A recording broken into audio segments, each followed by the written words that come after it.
Hello అండి, నేను మీ సంజన. ఈరోజు మన రెసిపీ వచ్చేసి సొరకాయతో పాయసం. దీన్ని కద్దుక కీర్ అని కూడా అంటారంటండి. నేనైతే సొరకాయ పాయసం అనే అంటున్నాను. ఇది చాలా సింపుల్ అండి, చాలా ఈజీగా మనం ఫాస్ట్గా ఎలా ప్రిపేర్ చేసుకోవాలో చూద్దాము. ముందుగా ఒక సొరకాయలో హాఫ్ భాగం కట్ చేసుకొని ఇలా మొత్తం పీల్ అవుట్ చేసుకోవాలండి. పీల్ అవుట్ చేసుకున్నాక ఇలా కడిగి మనం ఇలా కొబ్బరి తురిమే దాంతో చిన్న చిన్నగా తురుముకోవాలి. లోపల గింజలు తీసేసి కూడా తురుమొచ్చండి, కాకపోతే నేను గింజలు కూడా వేస్తున్నాను. అది కూడా హెల్త్కి చాలా మంచిది. ప్లస్ సొరకాయ అనేది వెయిట్ లాస్కి చాలా యూజ్ అవుతుంది.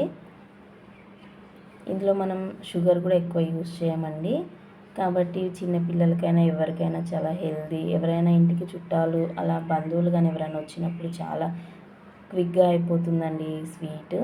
మనం ఒక ప్యాన్లోకి స్టవ్ ఆన్ చేసి ప్యాన్ పెట్టుకొని 1 టేబుల్ స్పూన్ నెయ్యి వేసుకొని మనం సొరకాయని ఇలా వేయించుకోవాలి. సొరకాయలో వాటర్ మొత్తం ఇలా డ్రై అయిపోవాలండి. తర్వాత వేరొక బౌల్లోకి నేను ఒక 1/2 లీటర్ వరకు పాలు తీసుకున్నానండి. 1/2 లీటర్ పాలు ఇలా స్టవ్ మీద పెట్టుకొని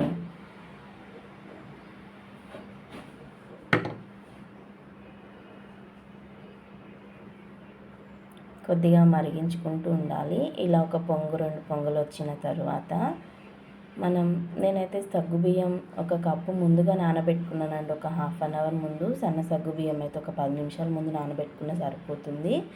ఇలా నానబెట్టుకున్న సగ్గుబియ్యాన్ని పాలల్లోనే వేసి ఉడికించాలి.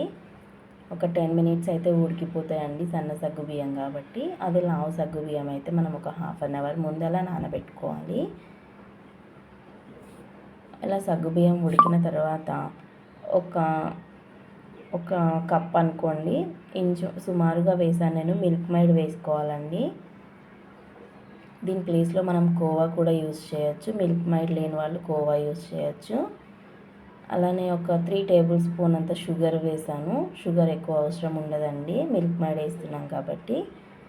తర్వాత మనం కొద్దిగా ఉడికిన తర్వాత ముందుగా మనం వేయించి పెట్టుకున్నాం కదండి సొరకాయని, ఆ సొరకాయ ఇలా వేసి కలిపేసుకోవాలి. సొరకాయ గ్రీన్ కలర్లో ఉంటుంది కాబట్టి నేను green colour food colour use చేస్తున్నానండి. ఒకవేళ మీకు ఇష్టం లేకపోతే స్కిప్ చేయొచ్చు. తర్వాత గార్నిష్ కోసం ఇలా డ్రై ఫ్రూట్స్ అన్నీ కొద్దిగా వేసుకుంటే, అలానే ఇలాచీ పౌడర్ కూడా వేసుకొని స్టవ్ ఆఫ్ చేసుకుంటే సరిపోతుందండి.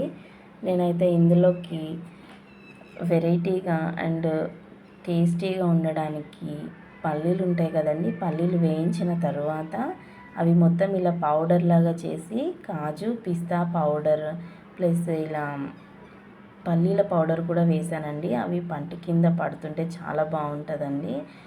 లాస్ట్లో ఒక 1/4 టీ స్పూన్ సాల్ట్ వేసి సర్వ్ చేసుకుని తింటుంటే ఉంటుందండి. చాలా అంటే చాలా కమ్మగా ఉంటుంది. ఎవరైనా సరే మిమ్మల్ని మెచ్చుకోకుండా ఉండరు. అలానే మీరు కూడా ఒకసారి ట్రై చేసి ఎలా ఉందో నా కామెంట్ సెక్షన్లో కామెంట్ చేయండి. మరిన్ని రెసిపీస్ కోసం సంజన కిచెన్ ఛానల్ని సబ్స్క్రైబ్ చేసుకోండి. అలానే నా రెసిపీ మీకు నచ్చినట్లయితే లైక్ చేసి మీ ఫ్రెండ్స్తో షేర్ చేసుకోండి. నన్ను సపోర్ట్ చేయండి ఫ్రెండ్స్.